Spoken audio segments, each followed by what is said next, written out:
Welcome to the JD Power Work at Home podcast. I'm Michael Vermillion with JD Power, and with me today are Mark Miller, leader of JD Power's customer service advisory practice, and Scott Killingsworth, senior director with JD Power's customer service advisory practice as well. So, Mark and Scott, welcome. Hey, Mike. Thanks so much for having us today. Yeah, thanks, Mike. Glad to talk to everyone today. Terrific. So let's dive right into the topic of work at home. Mark and Scott were several months into work at home at this point. We started back in March, and now we're here late in August. What are some of the early learnings that organizations have come away with from this? Let's call it the first early phase of work at home. Yeah, so this is Mark. There are so many, right? From the tech challenges to the need for collaboration, more structured, um, essentially collaboration environments between manager and subordinates, et cetera.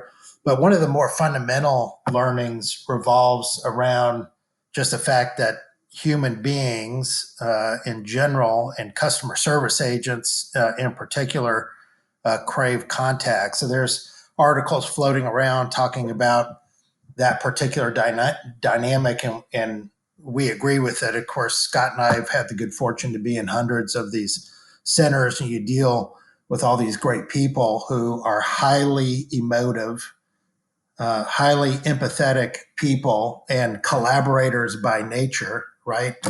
And they now find themselves in an environment where the fundamentals of collaboration, the spontaneous interchange, really even between not only the customer, but within their peer set is now gone. And that takes a toll. And that takes an outsized toll on customer service agents. Scott, when I was thinking about this, of course, you and I have been in many centers together and dealt with a lot of great people. I thought about a lot of the leaders and the SMEs who also get a lot of job satisfaction with helping others, right? And now that's gone. I don't know if you have any thoughts just on that dynamic as well. Yeah, customer service is a really unique environment. As you mentioned, we've been across hundreds of call centers across the globe.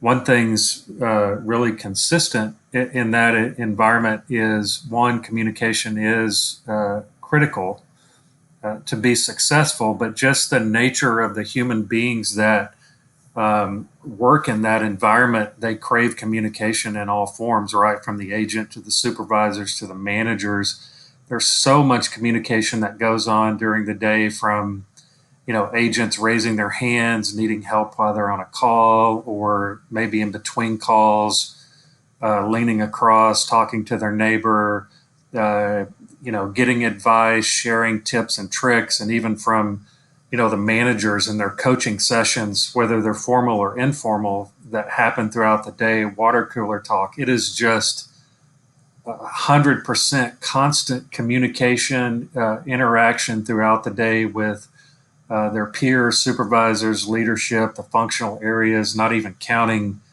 workforce management.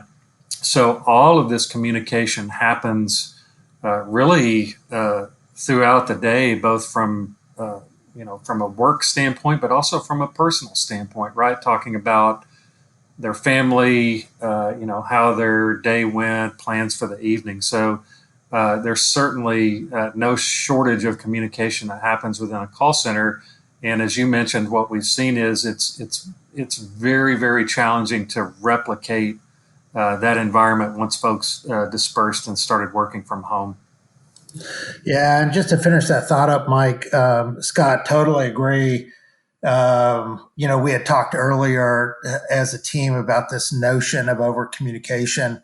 And that's another one of the learnings, is that the communication absolutely positively needs to be overdone and really scheduled in. Like we see in our practice, an emerging best practice is you are talking with the folks who are part of your team. So in the role of supervisor or manager who has a group of reps who are dealing with the customer, you are checking in with them in the morning and or at the beginning of the shift and at the end of the shift. So those two components. And then there's additional normal coaching and QA elements, and of course being available via the preferred communication methodology, Slack as an example. Those are the table stakes that you obviously have to continue those, but in this environment, you got to really begin the day and end the day with your people. So those are some other learnings that we've taken away, Mike. Yeah, thanks, guys. So I think through a lot of heroic effort, customer service organizations were able to transition to work at home pretty seamlessly. I think we're actually surprised at how well it went at the beginning. But now we're starting to see some cracks beginning to emerge in the model. Projects taking longer, training is tougher, hiring and integrating new employees is more complicated. Some employers say their workers are appearing less connected. So, what should we expect here? Is this surprising that we're starting to see some cracks? No, we're dealing with human beings, right? And as we talked about, especially with this group, and no offense to my engineering friends. In fact, we have one of them on the phone with us today. But when you're talking about human beings in general, and then this particular group, the cracks are going to get exacerbated for sure as you pull out some of the pegs or the foundations, if you will, of a working environment that is satisfying and meaningful, right? So once you take away some of these pillars that we just talked about, and then you throw in what's going to happen around the fact that right now it's kind of a positive place if you're a customer service agent that doesn't reflect reality. So what I mean by that is that due to federal and state regulations, you have some industries that by law are allowing deferment of payments, right? That's a relatively easy conversation to have if you've got a customer on the phone and you're able to defer, let's say, a mortgage payment for a half a year, and if you time it right, all the way up to a year. As those things start, moving off, and as companies who are faced with survival themselves do things like rescind their late fee waivers, which have been in place, that's going to add a layer of stress to the job itself that currently isn't accounted for. So as these companies are pulling those perks, if you will, away from the consumer, and you combine it with the natural stress that's happening from a brand new environment dealing with tech, the pillars of this high degrees of emotional support away, and you add in a more difficult call type, you'll have a whole subsegment of your population who this is going to be really, really tough for. So that notion of this being sustainable, I would say yes, but man, you have to take really serious, specific steps. And one of those steps, Scott, I know you're familiar with this. So Scott within our group manages our certification programs, and he's kind of the steward, if you will, of hundreds of best practices. And Scott, we have a best practice in there around top performer modeling. But the reality is that many organizations only model their top performers in a brick and mortar environment. And now they've got to change everything up for work at home, right? I mean, you have to have a different type of person for a work at home situation. Yeah, Mark, think about, folks immediately moved to home. And most of those folks, by and large, were, driving to work or commuting, and now they have a little bit more freedom, flexibility. So a little bit of honeymoon with their job, right? So they may have been reinvigorated, more, maybe incented to do a better job just due to the circumstances of COVID. And I agree with you. There were probably some flexibilities created by companies. And so a lot of early success. Customer satisfaction stayed consistent, maybe even a little bit higher. But over time, folks working at home, now there's no more constraints for geography, right? So they could potentially go to work for someone else, different companies, different industries. So I think, Mark, to your point, down the road, once attrition starts setting in, and speaking of attrition, I'm sure it's been stemmed a little bit from what we've heard. But when things go back to normal, whatever that might be, we're going to start seeing more attrition. And then, Mike, you mentioned training. So once we start seeing attrition, then the impact of having training in a remote environment, whereas previously in the customer service industry, it's very collaborative in person. Now we're going to shift to that, and I think it's going to be a real challenge once we start seeing attrition. And as Mark mentioned, some of these accommodations going away. I think it's going to be a perfect storm, creating some challenges for a lot of companies. Okay, thanks, Scott. So keeping the focus on the employee, there was a recent survey of nearly 10,000 professionals, and the results came back with 66% of the respondents believing that working from home is hurting their mental health. And this is being driven by things like employees feeling isolated. Employees are working more because there's no clear delineation between work at home. So, are we likely to see the same types of results if we did a survey of a customer service organization? Oh, yeah. I think that the customer service organization has even more pressures on them with essentially no room to move, right? You can get away in a collaborative working environment where you're with your employees doing co-employees doing project management work, and a glitch happens. It's a totally different deal when you have the pressure of working with directly with your customers for 8-hour shifts, right? With every noise in the background. And now kids are home, you have pets. Suddenly people are having to deal with, do I keep my dog or not? Because I've got a barking dog, right? So all of these stressors in terms of emotional and mental health get exacerbated in this environment. So that, kind of speaks to our last conversation that we were just having, is that, you actually have to pick the right people. And so, I know that we've been talking about this notion of a hybrid environment where you allow people to go in and out, and that obviously has its own challenges. But the reality is that the profile of a work at home employee is different than a successful brick and mortar employee inside the call center world. So the fact that you didn't hire for the elements of a work at home employee at in your former environment, suddenly everybody's working home.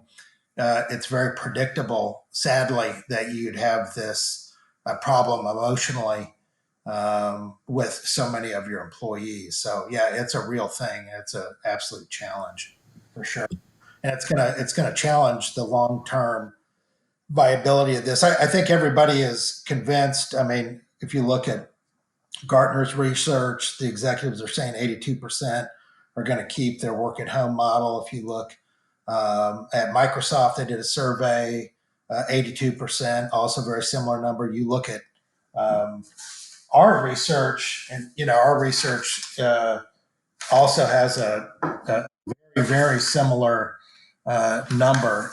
So 86% of executives inside customer service orgs are going to keep work at home. So it's here to stay, but the real question is how well do you execute, right? There's a lot of programs within customer service, certainly not a shortage around performance, but physical well-being within the workplace, your workplace environment, whether it be office chairs or just a safe working environment. And that's certainly going to continue. That creates its own challenges trying to extend that to home. But I think companies are going to have to be very intentional about mental health programs. Number one, how to identify those employees that are having issues and feeling isolated, and then being very intentional around, okay, we know that now, what do we do about it, right? How do we engage?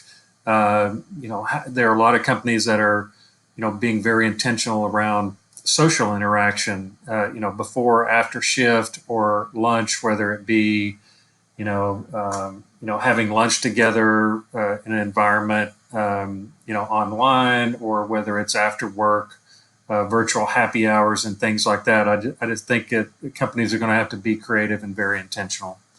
Okay, thanks. So we want to finish up today's podcast with this question. Will the remote customer service model be sustainable for the long term? And Mark, we recently completed some research on this topic. What did we find? Yeah, so we talked to 124 customer service organizations across 13 industries. And we found a few things. Number one, in general, call volume is down a little bit, and we've got tons of stats on this. Call volume is down. You look at some other key metrics, average handle time, however, is up, right? So you start digging into why is that? And of course, especially at the beginning, there for many industries was a large uptick in call volume. You had travel industry as an example, who now have bottomed out very low call volumes. Well, that wasn't the case when the pandemic hit.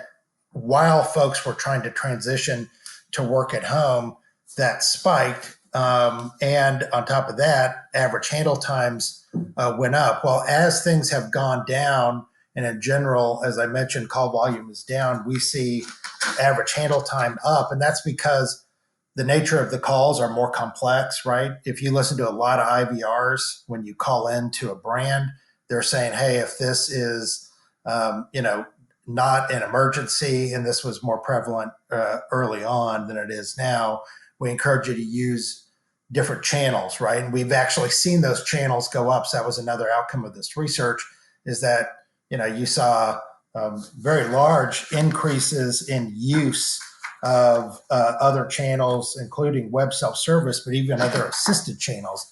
So what we've seen with the average handle time, call complexity is up. But another interesting thing that was summed up, or dynamic that was summed up by one of the verbatims we got from a manager at this company, where they had cited that their own reps, who, again, emotive people, collaborative, who are personally affected by the pandemic, they're now working at home. They found, this manager found, that they were now empathizing with their customers. So these conversations are not longer just because it is a more complex calls, but people are literally using this moment to talk about their own lives with their customers. And they found this to a great degree, that they were able to measure against and note that that was really contributing to much higher average handle time. So we found that average handle time was up. Like I mentioned, all these other channels were up. But we also found that there's going to be a heavy commitment to this channel, as I mentioned, or this model rather. As I mentioned, 86% of companies are going to make this a long-term strategic play. And so it's absolutely here to stay. But again, there's going to be winners and losers. So it's a matter really of executing. So it's going to be here to stay. But I would say, and you kind of kicked us off, Mike, right at the beginning, with, you put smart people in the position that they have to do something, i.e., get their workers at home. You're going to figure out a way to do it. in a way, that was almost the easy part, right? Now, in terms of this being a long term viable model, you got to get the right people in place. You got to get the right communication protocols in place. You've got to figure out ways to create, build, sustain culture through remote work environment.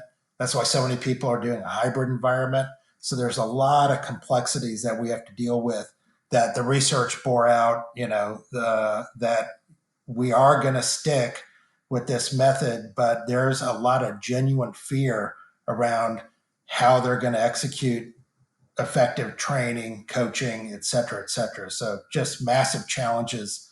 But we think that ultimately the model has a place. And if you execute it, there's clear financial savings, but there's do's and don'ts, right? And a lot of folks are finding out how complex this can be. So, Mark and Scott, thanks for joining us today. Hey, our pleasure. Yep. Thank you so much. And thanks to our listeners as well. To learn more about the JD Power Customer Service Advisory Practice, visit us on the web at jdpower.com/business, and we'll see you next time.